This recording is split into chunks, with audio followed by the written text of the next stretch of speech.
why is the study of agriculture important? So why would it be important to study it? So that we know where our food comes from. Where it's coming from?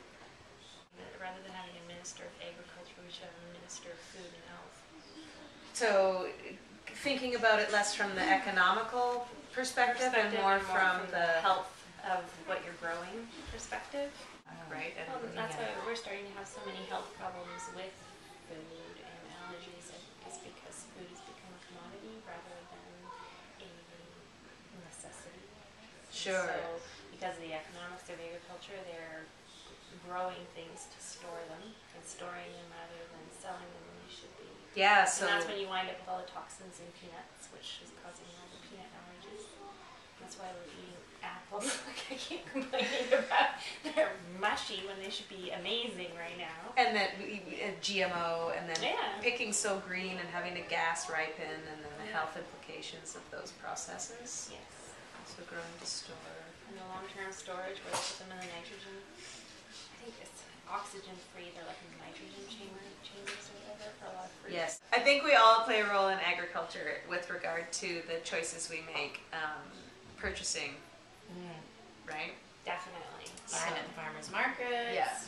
Trying So to buy local. the power of the consumer, maybe? Buying organic and not organic. That's right. Yeah, organic. Trying to buy BC apples in BC. Yeah. I love that when the sign in Safeway says BC apples and then the sticker says Washington, and you're like, Wait a minute. What are your specific concerns about agriculture? Well, for sure, it'd be how they raise animals, what hormones and GMO foods. antibiotics they use, certainly what sprays they're using on crops, GMOs. People know what they're eating. Right, so consumer awareness, maybe? Yeah. Well, and even, the local pediatrician was talking about allergy testing is almost pointless these days because they start to put birch in tomatoes and then the seeds, and so you eat a tomato and you're allergic to it and you don't know why, and you realize it's because you're actually allergic to the birch tree that they actually kind of somehow genetically modified into that tomato, right? So food sourcing is becoming a huge an issue. unknown, and allergies are really being problematic around all of that too, right? And so many people don't know what they're eating at all. So we have to make a new Canada food guide where under your fruits and vegetables, they're all sort of mushed into one. There's a big cow in there too. some fish. Watch out, trees pop up once in a while.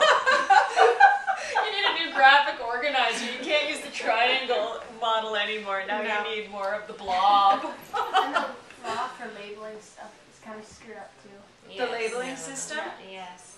Yeah, I agree on that one. So we're going to say new food guide and labeling system. Well, and just like the organics, like the Canada Food Guide, like so much that isn't true because of like the organic qualities and not organic, so you might be eating like lettuce, but it's not actually healthy for you. Or the play on words. I guess that would be a concern of agriculture is making choices based on that. Where is it coming from? How far away is it coming? What kind of impact is your choices having on the world around you? Because it's pretty easy to make choices that impacts the world somewhere else. Here we have decided to look at garlic.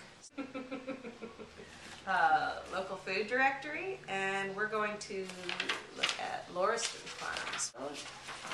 So we have ourselves a local producer, design and try a recipe using garlic, and then we have to figure out what we need, the ingredients, and provide that to the teacher.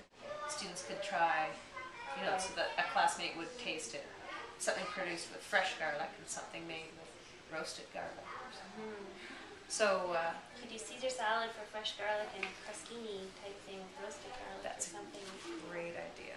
Really simple garlicky parmesan sauce pasta. But what highlights or what showcases it? Here we are at Lauriston Farms.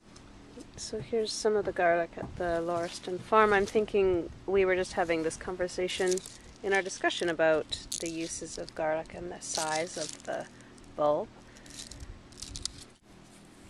Some people like the smaller you know, maybe they don't eat as much garlic as we do, and they don't mind the smaller cloves. Yeah, I like to peel the big ones because then you're like one and you've got lots, or Yeah, two I and know. you're really.